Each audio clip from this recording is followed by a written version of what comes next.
మండలంలో భారీగా గంజాయి పట్టుబడింది. మండలంలో పోలీసులు వాహన తనిఖీలు నిర్వహించగా అక్రమ రవాణా చేస్తున్న సుమారు 850 కేజీల గంజాయిని స్వాధీనం చేసుకున్నారు. దాని విలువ 4 కోట్లకు పైగా ఉంటుందని ఎస్పీ రోహిత్ రాజ్ అన్నారు. గంజాయి తరలిస్తున్న ఇద్దరిని అదుపులోకి తీసుకున్నామని చెప్పారు.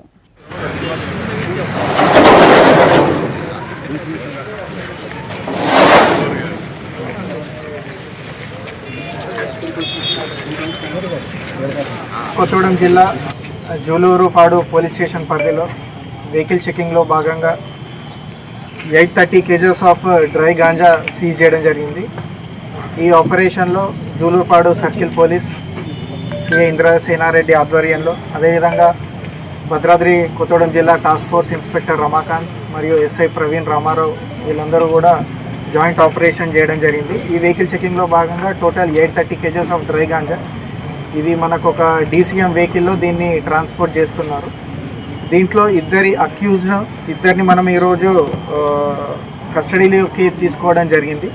వీళ్ళిద్దరి పేర్లు కూడా జస్రామ్, అదేవిధంగా రామ్ కుమార్. వీళ్ళిద్దరూ మధ్యప్రదేశ్ రాష్ట్రానికి చెందిన వాళ్ళు.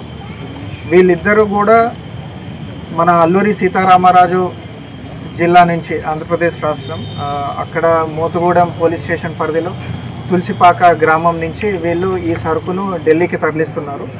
దీంట్లో మొత్తం కూడా 9 మంది అక్యూజ్డ్ ఉన్నారు. దాంట్లో ఇద్దరిని ఈరోజు అరెస్ట్ చేయడం జరుగుతుంది. అంతే